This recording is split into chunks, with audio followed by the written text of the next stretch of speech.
नारायण नारायण नारायण, लक्ष्मी नारायण नारायण नारायण, विष्णु नारायण नारायण नारायण, भजमन नारायण नारायण नारायण।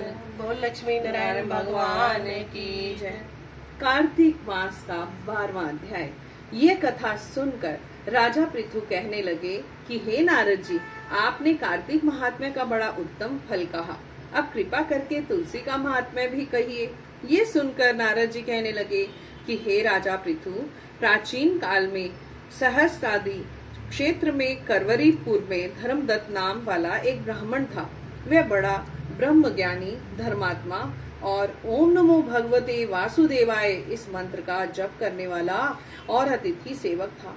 एक दिन वह ब्राह्मण पूजा की सामग्री लेकर एक पहर रात्रि रहने पर भगवान के मंदिर को जा रहा था। इतने में सामने से आती हुई एक भयंकर राक्षसी को देखकर भयभीत धर्मदत्त ने तुलसी मिश्रित जब उस पर फेंक दिया।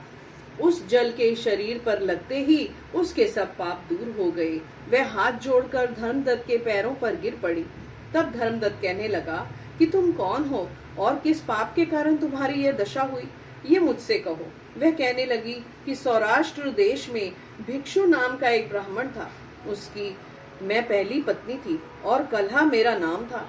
मैं ना तो कभी अपने पति से मीठे वचन बोलती और ना ही उसको खाने के लिए अच्छे फल और भोजन देती थी। यह देखकर जब मेरे पति ने दूसरे विवाह का निश्चय किया तो क्रोध में आकर मैंने विष खाकर अपना शरीर त्याग दिया।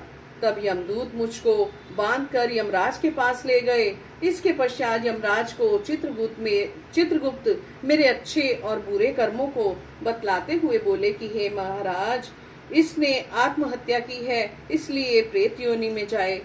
सो महाराज, मैं 500 वर्ष से इस योनि में फिर रही थी कि भूख और प्यास से दुखी होकर घूमते फिरते अब आप मिल गए तो आपके तुलसी मिश्रित जल से मेरे सब पाप नष्ट हो गए। तब धर्मदत्त कहने लगा कि तुमको देखकर मैं अति दुखित हुआ। तीर्थ व्रत दान यह कार्य प्रेत योनि में नहीं हो सकते। तुम्हारे पाप अधिक और पुण्य बहुत कम है। हमने सारी आयु में जितना कार्तिक व्रत किया है उसमें से आधा पुण्य तुमको दिया, जिससे तुम उत्तम गति को प्राप्त हो जाओ। तब ब्राह्मण ने ज्यों ही तुलसी मिश्रित जल से उसका अभिषेक किया और ओम नमो भगवते वासुदेवाय का मंत्र पढ़ा। वह कला प्रेत योनि से मुक्त होकर अग्नि के समान दिव्य देह धारण करके लक्ष्मी के समान रूपवती हो गई। इसके पश्चात उसने ब्राह्मण को नमस्कार किया और बड़ी प्रसन्नता पूर्वक बोली, भगवान, पाप रूपी समुद्र में डूबती हुई मुझको आपने नौका रूप होकर बचा लिया है। उसी समय भगवान विष्णु के दूत पुण्यशील और सुशील वहां आ गए और उसको विमान में बिठाकर वैकुंठ को ले जाते हुए धर्मदत्त से बोले, हे ब्राह्मण, तुम धन्य हो जो सदैव भगवान की भक्ति में लगे रहते हो। तुम्हारे कार्तिक के आधे पुण्य के प्रताप से ही इसकी मुक्ति हुई है। हे विप्र, कालांतर में तुम भी राजा के कुल में उत्पन्न होकर वैकुंठ को प्राप्त हो जाओगे। बोलो कार्तिक महात्म की जय। ओम नमो भगवते वासुदेवाय, ओम नमो भगवते वासुदेवाय, ओम नमो भगवते वासुदेवाय, ओम नमो भगवते वासुदेवाय, ओम नमो भगवते वासुदेवाय। बोल लक्ष्मी नारायण भगवान की जय।